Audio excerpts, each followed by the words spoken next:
प्रस्तुति RSVI के शोध से तैयार एक मनोरंजक संग्रह। इसे आपके लिए तैयार किया है श्रद्धा श्रीवास्तव एवं सताक्षी गुप्ता ने। प्रथम संग्रह 18 अक्टूबर 2018। कभी नहीं। इस पुस्तक का ध्वन्यांकन विशेष रूप से दृष्टिबाधित पाठकों के लिए rehabilitation society of the visually impaired के सौजन्य से RSVI स्टूडियोज में किया गया है। RSVI डेजी स्टूडियोज का संचालन rehabilitation society of the visually impaired A303 Gopala apartments, Ram तीर्थ मार्ग, नरही, लखनऊ द्वारा किया जाता है। RSVI Daisy forum of India का एक सक्रिय सदस्य है। RSVI का ईमेल आईडी है info@rsvi.org यानी info@rsvi.org और हमारा दूरभाष नंबर है 0522 4070 अर्थात 4070 138। नोटिस। यह पुस्तक RSVI लखनऊ द्वारा मुद्रित सामग्री को पढ़ने में अक्षम व्यक्तियों के लिए डेजी डिजिटल ध्वन्यांकित पुस्तक प्रारूप में तैयार की गई है। ये पुस्तक भारतीय कॉपीराइट अधिनियम 1957 के 2012 में हुए संशोधन के अंतर्गत धारा 52(1) ZB के प्राविधानों के तहत विशेष रूप से मुद्रित सामग्री पढ़ने में अक्षम व्यक्तियों को वितरित करने हेतु निर्मित की गई है। केवल मुद्रित सामग्री पढ़ने में अक्षम व्यक्ति ही इस डेजी डिजिटल ध्वन्यांकित पुस्तक का प्रयोग करने के लिए अधिकृत हैं। इस पुस्तक की भविष्य में कोई भी प्रतिकृति मुद्रित सामग्री पढ़ने में सक्षम व्यक्तियों को वितरण करने अथवा व्यावसायिक प्रयोग हेतु पूर्णतः निषिद्ध है तथा ऐसा करना कानूनी कार्यवाही के अंतर्गत आएगा।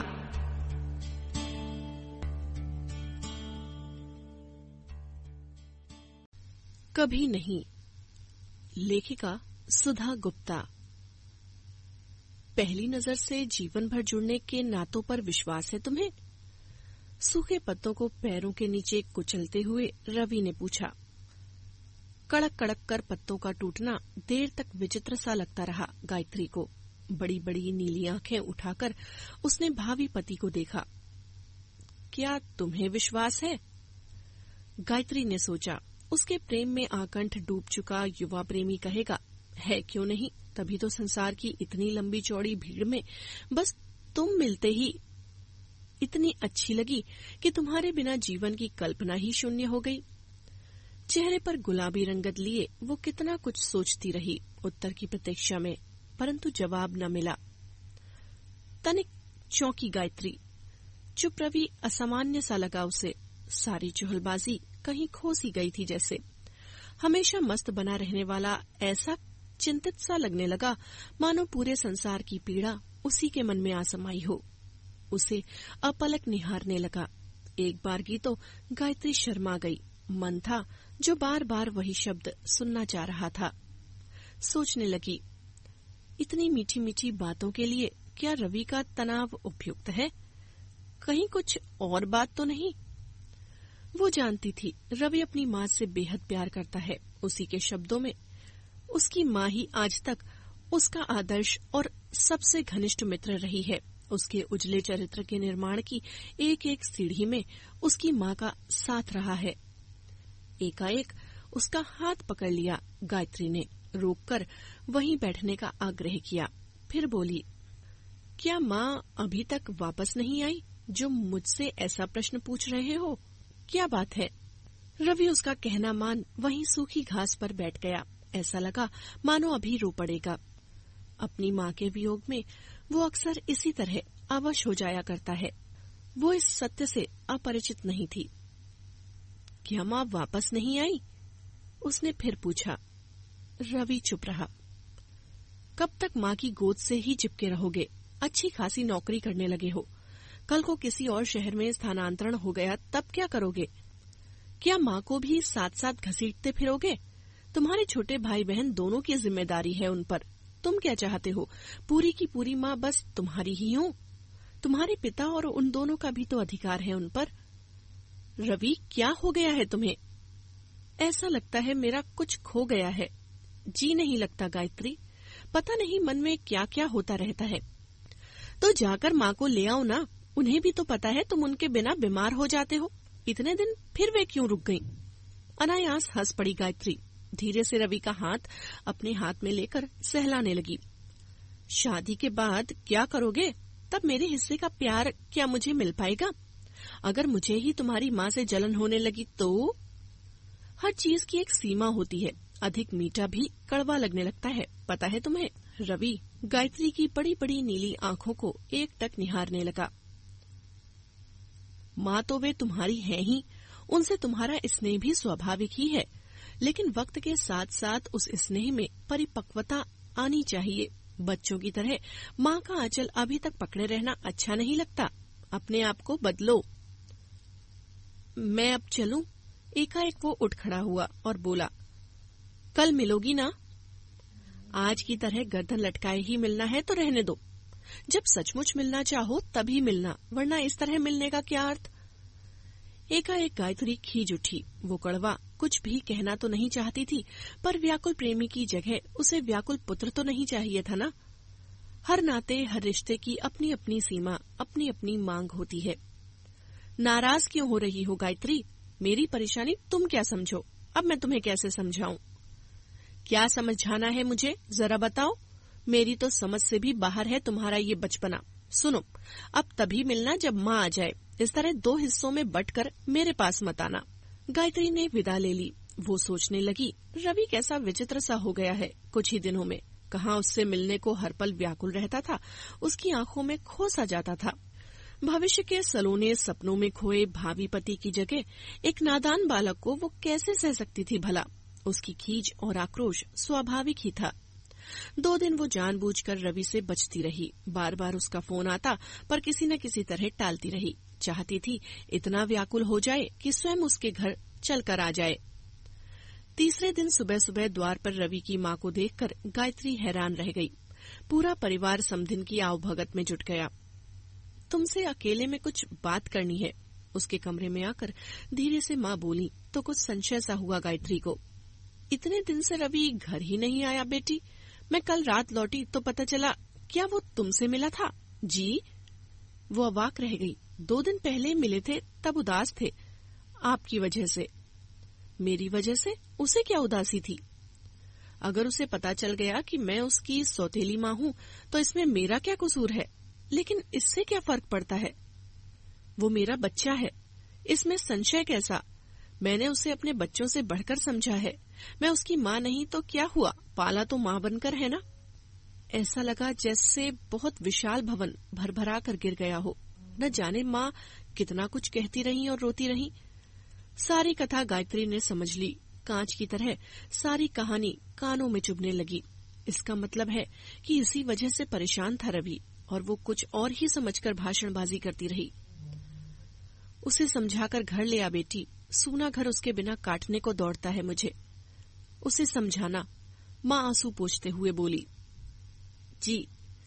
रो पड़ी गायत्री स्वयं भी। सोचने लगी, कहाँ खोजेगी उसे अब?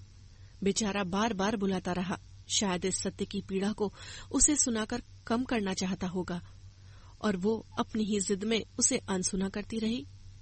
माँ आगे बोली, मैंने उसे जन्म नहीं दिया तो क्या मैं उसकी माँ नहीं हूँ? 2 महीने का था तब रातों को जाग जाग कर उसे सुलाती रही हूँ। कम मेहनत तो नहीं की। अब क्या वो घर ही छोड़ देगा? मैं इतनी बुरी हो गई?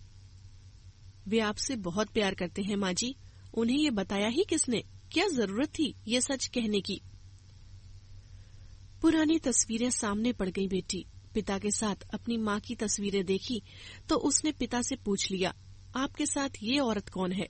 वे बात संभाल नहीं पाए, झट से बोल पड़े, तुम्हारी माँ है। बहुत रोया तब। ये बता रहे थे, बार बार यही कहता रहा, आपने बताया क्यों नहीं? यही कह देते कि आपकी पहली पत्नी थी। ये क्यों कहा कि मेरी माँ भी थी? अब जो हो गया सो हो गया बेटी। इस तरह घर क्यों छोड़ दिया उसने? जरा सोचो, पूछो उससे। किसी तरह भावी सास को विदा तो कर दिया गायत्री ने, परंतु मन में भीतर कहीं दूर तक अपराध बोध सालने लगा। कैसी पागल है वो, और स्वार्थी भी, जो अपना प्रेमी तलाशती रही उस इंसान में जो अपना विश्वास टूट जाने पर उसके पास आया था। उसे महसूस हो रहा होगा कि उसकी माँ कहीं खो गई है, तभी तो पहली नजर से जीवन भर जुड़ने के नातों में विश्वास का विषय शुरू किया होगा। कुछ राहत चाहिए होगी उससे, और उसने उल्टा जलीकट्टी सुनाकर भेज दिया। माता पिता और दोनों छोटे भाई समीप सिमट आए। चंद शब्दों में गायत्री ने उन्हें सारी कहानी सुना दी। तो इसमें घर छोड़ देने वाली क्या बात है? अभी फोन आएगा तो उसे घर ही बुला लेना, हम सब मिलकर समझाएंगे उसे। यही तो दोष है आज की पीढ़ी में, जोश से काम लेंगे और होश का पता ही नहीं। पिताजी गायत्री को समझाने लगे। फिर आगे बोले, कैसा कठोर है ये लड़का। अरे जब माँ ही बनकर पाला है तो नाराजगी कैसी? उसे भूखा प्यासा नहीं रखा ना, उसे पढ़ाया लिखाया है, अपने बच्चों जैसा ही प्यार दिया है। और देखो ना कैसे उसे ढूंढती हुई यहाँ भी चली आई। अरे भाई, अपनी माँ क्या करती है, यही सब ना। अब और क्या करे वे बेचारी। ये तो सरासर नाइंसाफी है रवि की। अरे भाई, उसके कार्यालय का फोन नंबर है क्या? उससे बात करनी होगी। पिता दफ्तर जाने तक बड़बड़ाते रहे। छोटा भाई कॉलेज जाने से पहले धीरे से पूछने लगा, क्या मैं रवि भैया के दफ्तर से होता जाऊं? रास्ते में ही तो पड़ता है, उनको घर आने को कह दूंगा। गायत्री की चुप का भाई ने पता नहीं क्या अर्थ लिया होगा। वो दोपहर तक सोचती रही, क्या कहती वो भाई से। इतना आसान होगा क्या अब रवि को मनाना? कितनी बार तो वो उससे मिलने के लिए फोन करता रहा था और वो फोन पटकती रही थी। शाम को पता चला रवि इतने दिनों से अपने कार्यालय भी नहीं गया। क्या हो गया है उसे? गायत्री का सर्वांग कांप उठा। माँ और पिताजी भी रवि के घर चले गए पूरा हालचाल जानने। भावी दामाद गायब था, चिंता स्वाभाविक थी। बाद में भाई बोला, वे अपने किसी दोस्त के पास रहते हैं आजकल, यहीं पास ही गांधीनगर में। तुम कहो तो पता करूं? मैंने पहले बताया नहीं, मुझे शक है तुम उनसे नाराज हो। अगर तुम उन्हें पसंद नहीं करती तो मैं क्यों ढूंढने जाऊं? मैंने तुम्हें कई बार फोन पटकते देखा है। ऐसा नहीं है अजय, हठात निकल गया होठों से। तुम उन्हें घर ले आओ, जाओ। बहन के शब्दों पर भाई हैरान रह गया, फिर हंस पड़ा। 3-4 दिन से मैं तुम्हारा फोन पटकना देख रहा हूँ, वो सब क्या था? अब उनकी इतनी चिंता क्यों होने लगी? पहले समझाओ मुझे। देखो गायत्री, मैं तुम्हें समझौता नहीं करने दूंगा। ऐसा क्या था जिस वजह से तुम दोनों में अबोला हो गया? नहीं अजय, उनमें कोई दोष नहीं है। तो फिर वो सब मेरी ही भूल थी। मुझे ही ऐसा नहीं करना चाहिए था। तुम पता करके उन्हें घर ले आओ। रो पड़ी गायत्री भाई के सामने अनुनय विनय करते हुए। मगर बात क्या हुई थी ये तो बताओ। मैंने कहा ना, कुछ भी बात नहीं थी। अजय भौचक्का रह गया। अच्छा, तो मैं पता करके आता हूँ। बहन को उसने बहला दिया, मगर लौटा खाली हाथ ही, क्योंकि उसे रवि वहाँ भी नहीं मिला था। बोला, पता चला कि सुबह ही वहाँ से चले गए रवि भैया। उनके पिता उन्हें आकर साथ ले गए। अच्छा, गायत्री को तनिक संतोष हो गया। उनकी माँ की तबीयत अच्छी नहीं थी, इसलिए चले गए। पता चला वे अस्पताल में हैं। चुप रही गायत्री। माँ और पिताजी का इंतजार करने लगी। घर में इतनी आजादी और आधुनिकता नहीं थी कि खुलकर भावी पति के विषय में बातें करती रहे, और छोटे भाई से तो कदापि नहीं। जानती थी भाई उसकी परेशानी से अवगत होगा, और सचमुच वो बार बार उससे कह भी रहा था, उनके घर फोन करके देखूं तुम्हारी सास का हाल चाल? रहने दो, अभी माँ आएंगी तो पता चल जाएगा। तुम भी तो रवि भैया के विषय में पूछ लो ना। भाई ने छेड़ा या गंभीरता से कहा। वो समझ नहीं पाई, चुपचाप उठकर अपने कमरे में चली गई। काफी रात गए माँ और पिताजी घर लौटे। उस समय कुछ बात न हुई, परंतु सुबह सुबह माँ ने जगा दिया। कल रात ही रवि की माताजी को घर लाए, इसलिए देर हो गई। उनकी तबीयत बहुत खराब हो गई थी। खाना पीना सब छोड़ रखा था उन्होंने। रवि माँ के सामने आ ही नहीं रहा था। पता नहीं क्या हो गया इस लड़के को, बड़ी मुश्किल से सामने आया। क्या बताऊं, कैसे बुत बना टुकुर टुकुर देखता रहा। माँ को घर तो ले आया, माँ को घर तो ले गया है, परंतु कुछ बात नहीं करता। तुम्हें बुलाया है उसकी माँ ने, आज अजय के साथ चली जाना। मैं हैरान रह गई गायत्री। कोई बात नहीं, शादी से पहले पति के घर जाने का रिवाज हमारी बिरादरी में नहीं है, पर अब क्या किया जाए। उस घर का सुख दुख अब इस घर का भी तो है ना। गायत्री ने गर्दन झुका ली। कॉलेज जाते हुए भाई उसे उसकी ससुराल छोड़ता गया। पहली बार ससुराल की चौखट पर पैर रखा ससुर सामने पड़ गए, बड़े स्नेह से भीतर ले गए। फिर ननद और देवर ने घेर लिया। रवि की माँ तो उसके गले से लगकर जोर जोर से रोने लगी। बेटी, मैं सोचती थी मैंने अपना परिवार एक गांठ में बांध कर रखा है।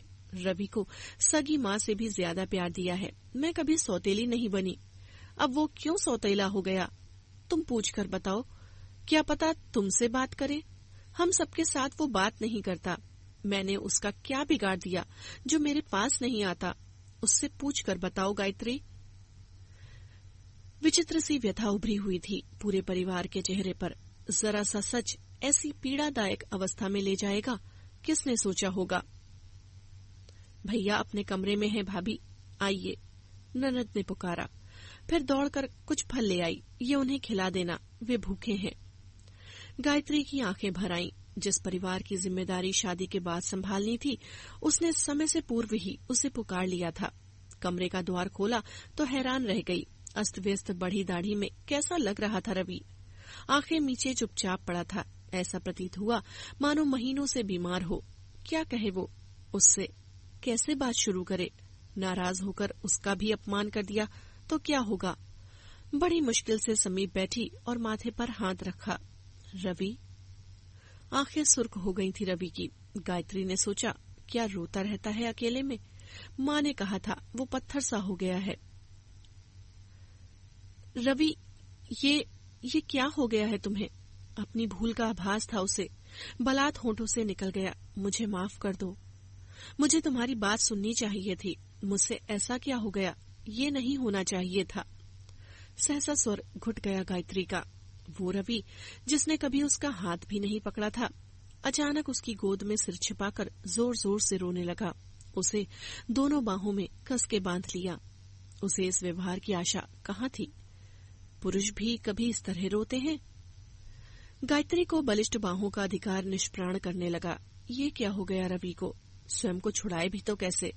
बालक के समान रोता ही जा रहा था। रवि बस। हिम्मत करके उसका चेहरा सामने किया। ऐसा लगता है मैं अनाथ हो गया हूँ। मेरी माँ मर गई है गायत्री, मेरी माँ मर गई है। उनके बिना कैसे जिंदा रहूं? कहाँ जाऊं? बताओ। उसके शब्द सुनकर गायत्री भी रो पड़ी। स्वयं को छुड़ा नहीं पाई, बल्कि धीरे से अपने हाथों से उसका चेहरा थपथपा दिया। ऐसा लगता है आज तक जितना जिया सब झूठ था।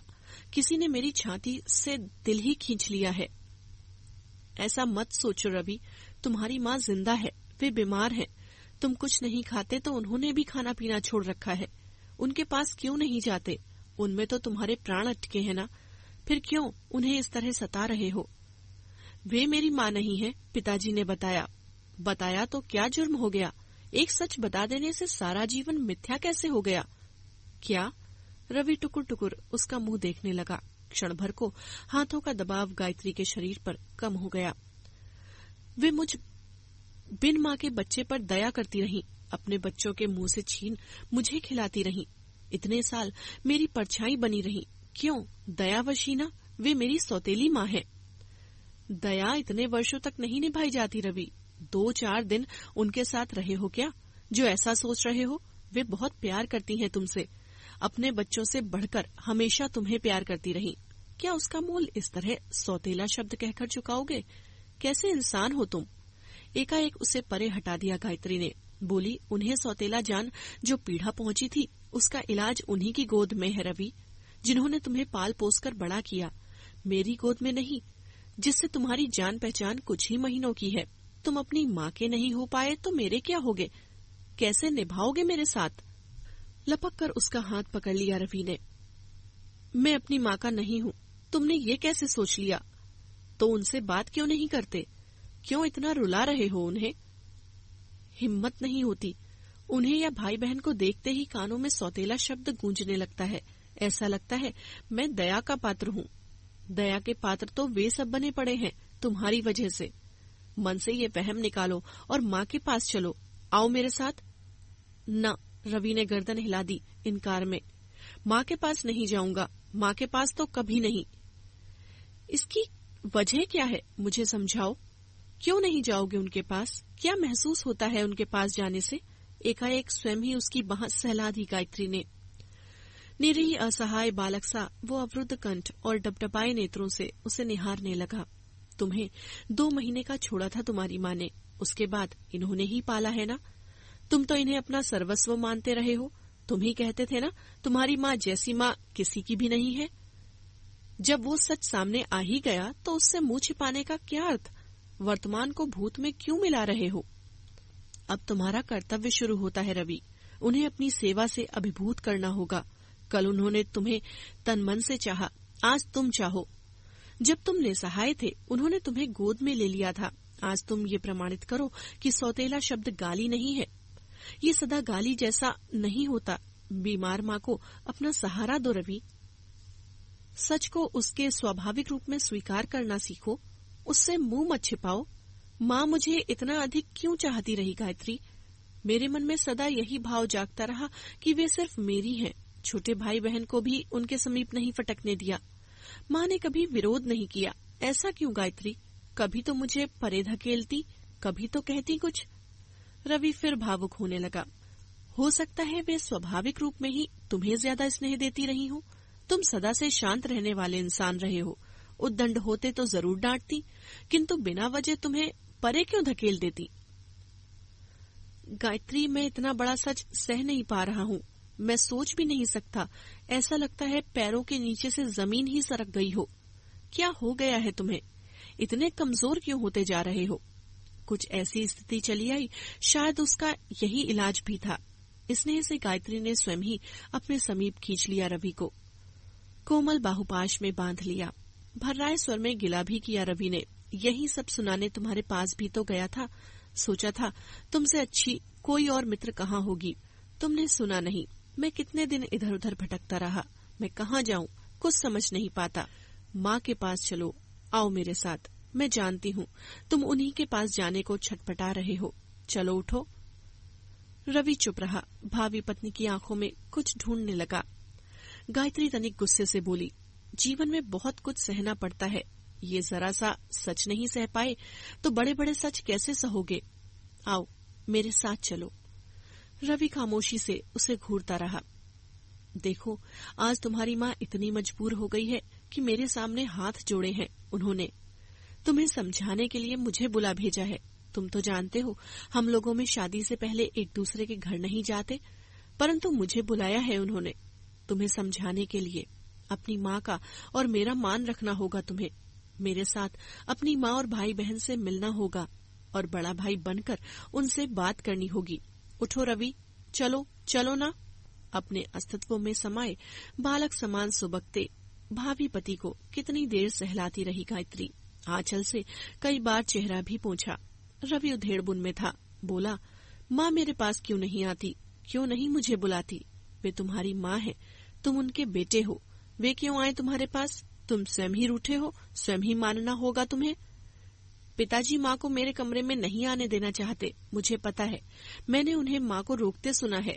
ठीक ही तो कह रहे हैं, उनकी भी पत्नी के मान सम्मान का प्रश्न है। तुम उनके बच्चे हो तो बच्चे ही क्यों नहीं बनते।